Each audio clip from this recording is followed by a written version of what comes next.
Bismillahirrahmanirrahim. Assalamu alaikum, my dear students. This is me, Bilal Ahmad, and you are watching my YouTube channel All Pak Forces. Students, आज की video में इंशाल्लाह हम everyday science MCQs के part number 17 को discuss करेंगे। तो आप लोगों ने वीडियो के साथ एंड तक जुड़े रहना है और वीडियो को कहीं से भी स्किप नहीं करना। So without wasting any time, let's start the video.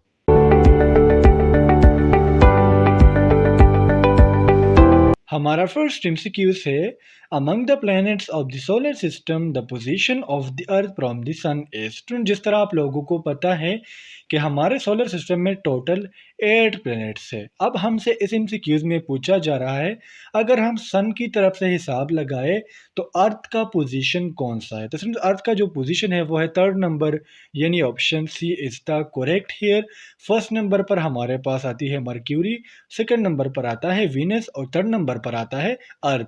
अब फ्रेंड्स, अर्थ एक ऐसा प्लेनेट है जहां पर लाइफ एग्जिस्ट करता है, बकाया जितने भी प्लैनेट्स है उस पर लाइफ एग्जिस्ट नहीं है। अर्थ पर हमारे पास 70% वाटर है और 30% इस पर लैंड है, मतलब खुश्की है। अब फ्रेंड्स, हम अर्थ के अल्टरनेट नेम्स के बारे में जान लेते हैं। तो फ्रेंड्स, अर्थ का अल्टरनेट नेम एक है टेलस, एक है पृथ्वी। इसके अलावा अर्थ को हम द वर्ल्ड और द ग्लोब भी कहते हैं। एमसीक्यूज नंबर 2 है हमारा, हु इन्वेंटेड बल्ब। जो बल्ब हम ऑर्डिनरी घर में लगाते हैं रोशनी के लिए, इसको फॉर द फर्स्ट टाइम किसने इन्वेंट किया था। तो फ्रेंड्स, बल्ब को इन्वेंट किया था थॉमस एडिसन ने, यानी option A is the correct here. Friends, Thomas Edison ने 1879 में for the first time bulb को इन्वेंट किया था। एमसीक्यूज नंबर 3 है हमारा, which of the following space craft enable man to step on the moon first. Space craft हमें कैसे machine को कहते हैं, ऐसे जहाज को कहते हैं जो स्पेस में जा सकता हो। और इस एमसीक्यूज में हमसे पूछा जा रहा है कि उस स्पेस क्राफ्ट का नाम बताए जिसने for the first time man को मून के ऊपर लैंड किया था। तो सुन, स्पेस क्राफ्ट का नाम है अपोलो 11, यानी option C is the correct here. First space craft जो है वो है अपोलो 11, और फर्स्ट मैन जिसने मून पर फॉर द फर्स्ट टाइम कदम रखा था वो है नील आर्मस्ट्रॉन्ग। अपोलो X1 जो है ये अमेरिकन स्पेस क्राफ्ट है, यानी ये अमेरिका वालों ने बनाया है। और ये स्पेस क्राफ्ट फर्स्ट टाइम कब मतलब स्पेस में गया था, मून पर गया था, तो जुलाई 1969 को for the first time Apollo 6-1 और नील आर्मस्ट्रॉन्ग मून पर गए थे।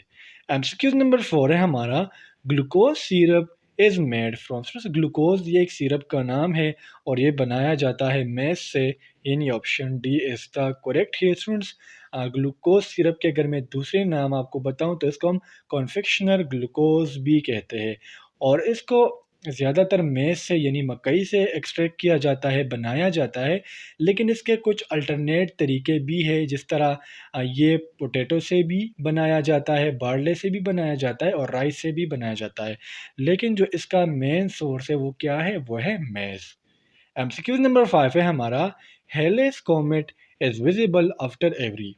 स्टूडेंट्स, देखिए यहाँ हमारे समझने वाली दो चीज़ें हैं, एक है हेले और एक है कॉमेट। फर्स्ट ऑफ ऑल हम समझते हैं कि कॉमेट्स क्या है। स्टूडेंट्स, कॉमेट्स हम एक ऐसे स्नो बॉल को कहते हैं जो फ्रोज़न हो, गैसेस से, रॉक्स और डस्ट से मिलकर बने हो। हम डेफिनेशन कुछ यूँ करेंगे, comets are snow ball of frozen gases, rocks and dust. जो करते क्या है, सन के इर्द गिर्द ऑर्बिट कर रहे होते हैं। तो ये तो हो गया कॉमेट्स। अब इसको हेलेस कॉमेट्स क्यों कहते हैं। स्टूडेंट्स, इसको हेले कॉमेट्स इसलिए कहते हैं क्योंकि इसको फॉर द फर्स्ट टाइम एक साइंटिस्ट हेलेस, एडमंड हेलेस, उसने डिस्कवर किया था।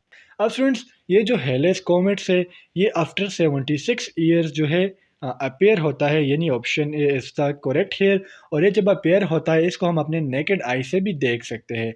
अब हम ये जान लेते हैं कि फॉर द फर्स्ट टाइम हेले जो कॉमेट है ये कब अपेयर हुआ था। तो फॉर द फर्स्ट टाइम ये 1986 को अपेयर हुआ है। और जिस तरह मैंने आपको बताया था कि 76 ईयर्स बाद ये अपेयर होता है, तो अगला चांस इसका है कि 2061 में ये अगेन अपेयर हो जाए। क्यूज नंबर 6 है हमारा, bamboo is a blank. Soon, bamboo हम कहते हैं बांस को।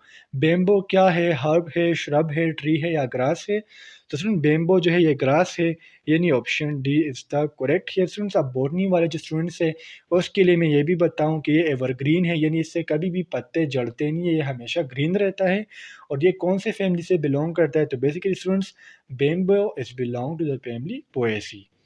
एमसीक्यूज नंबर 7 है हमारा, central colour of rainbow is. Students, rainbow आप लोगों को पता है कोज़े कसा जिसे हम कहते हैं।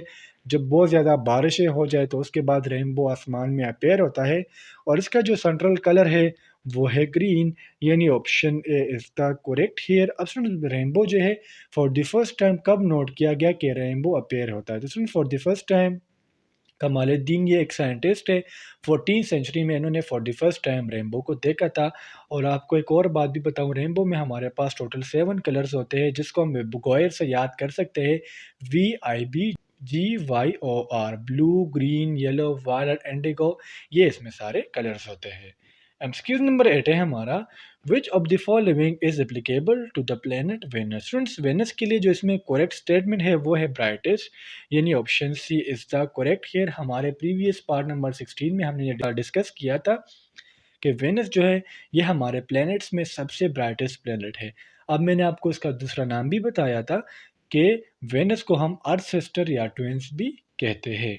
एमसीक्यूज नंबर 9 है हमारा, the setting sun often looks oval in the shape because of. Students, जब सन नीचे जा रहा होता है शाम के टाइम, ठीक है, गुरूब हो रहा होता है, तो ये ओवल की तरह क्यों लगता है, जिस तरह अंडे का शेप होता है?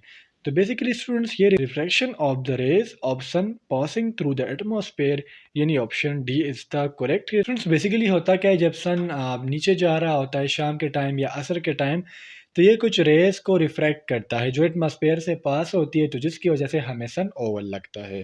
एमसीक्यूज नंबर 10 है हमारा, study of current and past landscapes formation is known है। स्टूडेंट्स, लैंडस्केप्स जो है फिजिकल फीचर जो होते हैं एक लैंड के, इसको हम कहते हैं लैंडस्केप्स। साइंस की वो ब्रांच या जियोलॉजी की ऐसी ब्रांच जिसमें हम ज़मीन के करंट यानी मौजूदा और पुरानी यानी गुजरे हुए लैंडस्केप्स के बारे में पढ़ते हैं, उस ब्रांच को हम कहते हैं जियोमॉर्फोलॉजी, यानी option D is the correct here. MCQs number 11 है हमारा, which one of the following planets orbit around the sun in a clockwise direction. Clockwise direction में से डायरेक्शन को कहते हैं, लेट्स सपोज मैंने कहा कि एक क्लॉक है, अगर एक चीज़ इससे इस डायरेक्शन में मूवमेंट करती है, ऐसे डायरेक्शन में, तो इसको हम कहते हैं क्लॉकवाइज डायरेक्शन। और अगर इसके अपोजिट डायरेक्शन में हो, इस तरह अगर मैं कहूँ, तो इसको हम कहते हैं एंटी क्लॉकवाइज डायरेक्शन। तो फ्रेंड्स, इसमें जो करेक्ट ऑप्शन है वो है वेनस, यानी option A is the correct here. Friends, Venus एक ऐसा प्लेनेट है जो हमारे सन के इर्द गिर्द क्लॉकवाइज डायरेक्शन में मूवमेंट करती है, ऑर्बिट करती है। एमसीक्यूज नंबर 12 है हमारा, isobars are the line connecting the places having same. Students, देखिए, iso mean same and bar mean pressure. So isobars are the lines connecting the places having same pressure, यानी option B is the correct here.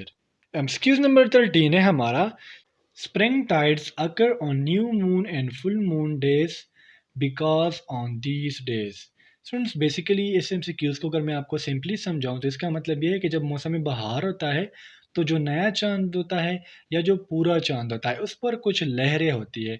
ये क्यों होती है? तो basically students का जो correct option है वो है option C, sun, moon and earth are in straight line, जिसकी वजह से इस पर स्प्रिंग टाइड्स अपेयर होती है। एमसीक्यूज नंबर 14 है हमारा, which of the following planets is fastest rotating planet. यानी स्टूडेंट्स, इसमें जो हमें नीचे ऑप्शंस दी गई है इसमें सबसे ज़्यादा फास्ट रोटेटिंग प्लैनेट कौन सा है?